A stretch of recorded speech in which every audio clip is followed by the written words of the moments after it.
Hello Nidorinas and Nidorinos, I'm King Nido and today we're coming in from Hammerlock City where the Draconids are still trying to prove that they are not all hype, as today they're hosting the Castelia Pinchers who want to try and get a victory and show that they are still a mighty side to contend with. So let us know in the comments below who you think's going to win this matchup. Will it be the Dragon types? Will it be the Bug types? Let's go! And unfortunately both these sides did not get the season off to the start that they wanted, but it is going to be Scyther and Iron Moth starting out for the Castelia Pinchers.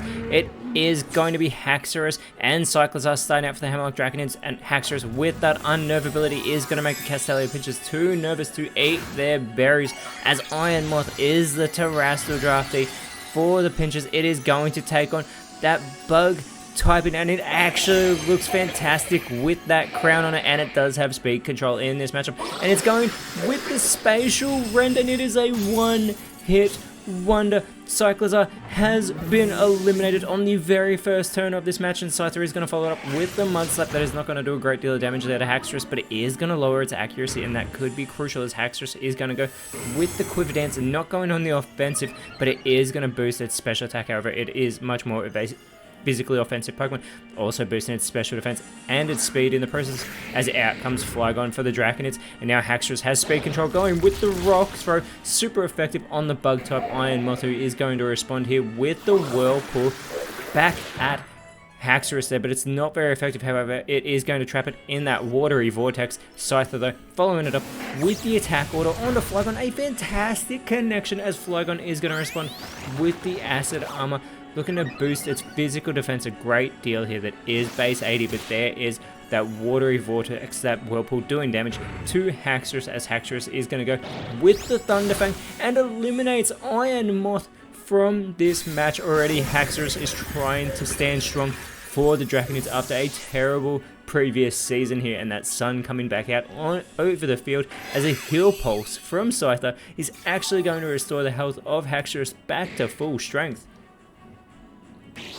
We get the Worry Seed now from Flygon on to Scyther, who should be worrying. That is going to give it that Insomnia ability, and I would be staying up all night after restoring the health there of Haxorus, the opposition. And now out comes Scizor to join its family in Scyther, and it is immediately on the receiving end of a Scold from Haxorus, and Scizor has been left with the burn. This is going to do passive damage and also cut into that physical attack. Scyther now with the present for Haxorus, trying to do some damage after just having restored its health. Flygon with the Wild Charge. Clearly they're saying Scizor is the bigger threat right now, and already it's taken a great deal of damage as the recoil there for Flygon. Scizor is going to go with the Sucker Punch, but unfortunately that is going to fail, and now we're going to see Scizor feeling the effects of that burn, actually putting it into knockout range as well. Haxorus could finish it off here with the Sacred Sword, and it does. Scizor is eliminated.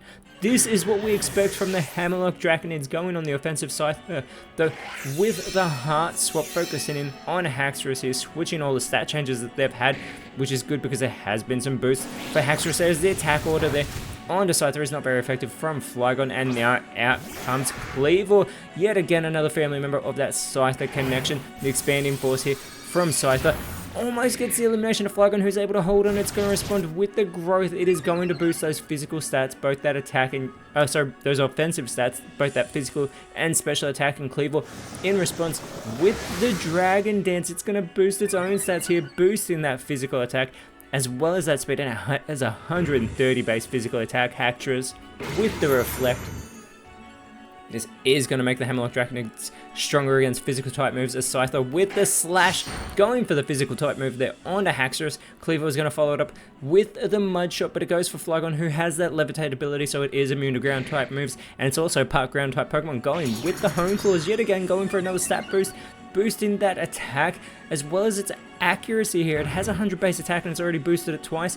Present from Haxorus onto Kleavor, not very effective, does a okay damage, and Scyther in response with the Tail Slap here, this multi-hit move onto Haxorus. It's got 2, and it only gets 2. Unfortunately, Kleavor is going to have to do its part, going with the Vine Whip. They clearly see Haxorus as the bigger threat right now, although Flygon is such an easy target, and it sets up a future sight here onto Kleavor here. Flygon foreseeing that attack, and Haxorus follows it up with the Steel Roller. Unfortunately, that is going to fail, and this opens the door for the Bug types as Scyther is going to go and set up the Misty Terrain. This is really clever because it is going to weaken Dragon type moves, and that is not going to help out the Hammerlock Draconids whatsoever. And Kleavor following it up with the Nasty Plot. So many stat boosts here as the special attack now boosted for Kleavor. And Flygon intelligently with the Shore Up. It was such an easy target on this field, and it has just restored its health. The Pinchers should have gone for the elimination as the Brick Break from Haxorus gets a great connection there onto Kleavor, and the Inferno from Scyther. It is avoided by Flygon. Kleavor though is going to go with the Charm onto Haxorus here, and it is going to lower that impressive 147 attack stat a great deal as the Metal Core is going to eliminate Kleavor. That super effective move from Flygon has taken Kleavor out of this matchup. The Draconids are building momentum. They've already taken down half the Pinchers as the Fake Tears are being shed by Haxorus to lower that special defense of Scyther, because you know it's not really crying out there. The Reflect does wear off for the Draconids as out comes Leavanny. And Scyther is going to go set up the Solar Blade. It's going to absorb the light on this turn, but the Draconids are in full control as Leavanny is going to lay the smack down onto Haxorus, puts it in knockout range, but it's still in this. Flygon with the Ice Punch, and it takes out Scyther with that super effective move. There are only 2 Pokemon left for the Castelia Pinchers. This is what you expect from the Draconids to show that they are not all hype. Unfortunately, that Topsy-Turvy does fail, and out comes Yanmega as the last Pokemon for the Pinchers, immediately going for the Blood Moon onto Flygon, and it gets the elimination. A fantastic connection there by Yanmega. And the Leafage follow-up from Leavanny completes the huge play. That not very effective move takes out Haxorus, so the Castelia Pinchers still in this. They needed to get those eliminations as Yanmega does get the speed boost thanks to that speed boost ability. Now Goodra comes out, and it is going to be joined by Iron Jugulis, the Terrestrial draftee for the Hammerlock Draconids. And this is that Collision Goodra that was a Terrestrial draftee last season, returning home to the Dragon types, making its debut for this side this season. And Yanmega still with the speed control goes for the last resort, but unfortunately that does fail here. And this allows Iron Jugulis to go for the Super Fang onto Yanmega. Gets a fantastic connection, as you would expect. Leavanny with the Stockpile now. It is going to boost its defenses here. Both that physical and special defense getting that boost as the Misty Terrain is still on this field. We get the Ceaseless Edge from Goodra. Going for Yanmega, gets a good hit there, but it also leaves those entry hazards, those spikes on the side of the Castelia Pinchers, but there are no more Pokemon to come out into those entry hazards, as now the Misty Terrain does leave the field, and there is that speed boost yet again for Yanmega, but it's already the quickest on the field, and it goes with the Flame Charge onto Iron Jugulis. Not very effective, very little damage being done, and another speed boost taking place there for the Bug Flying type as the Power Split here from Iron Jugulis onto Leavanny. Here they do share their power there between each other as the Confuse Ray from Leavanny onto Goodra, trying to make it so it can't go on the offensive, instead hoping that it will do damage to itself, because Goodra has the potential to do a lot of damage to the Castelia Pinchers here, but it needs to shake off this confusion first. And it is unsuccessful. It does damage to itself. This is what the Castelia Pinchers need to stay in this, as they are at a 2-3 disadvantage, and the reversal here from Yanmega on to Iron Jugulis, who responds with the Leech Life. Not very effective, but it does put Yanmega into knockout range here, as there is a little bit of health being restored for Iron Jugulis, and Leavanny with the hard press onto Iron Jugulis gets a really good connection there, and here is Goodra still in a confused state. Again, it needs to shake it off, but yet again it is unable to, doing more damage for itself. This is exactly what the Pinchers want. Are they actually going to work their way back into this Yanmega? With the Disable now intelligently going for Iron Jugulis, which means it is not going to be able to go for a move this turn, and with that in the coming turns it is actually going to struggle. This allows Leavanny to go for the Psych Up, copying those stat changes that have occurred for Iron Jugulis, and Goodra yet again, is it going to be 3 times in a row that it is unable to shake off this confusion? It is successful this time. It goes for the Sweet Kiss, but it's avoided by Leavanny as Yanmega gets another speed boost. They are unnecessary at this point, as it is going to go with the Corrosive Gas. This is going to burn up everybody's Leopard Berry, and The Pinchers actually need their Leopard Berry more because they need their 2 Pokemon to stay in this matchup for as long as possible. There is still a Pokemon in reserve for the Draconids on the bench as the struggle from Iron Jugular. So it goes for Leavanny, but it gets that recoil damage. And Leavanny is going to respond with the Torch Song. Not very effective there onto Goodra, but it does get the special attack boost on the Bug Grass type, as Goodra is still in a confused state here on the field, and yet again it does more damage to itself, actually doing more damage to itself than what Leavanny did to it. Yanmega follows it up with the main look here onto Goodra, so it can no longer escape. Not that any Pokemon is looking to run away in these matches, and Iron Jugular is still struggling on the field and getting more recoil damage, so much so that it has now been eliminated from this matchup, and the Castelia Pinchers have actually just leveled the playing field. It is now a 2 versus 2 matchup after it was a 5 versus 2. Leavanny with the clanging scales, and it is another double elimination.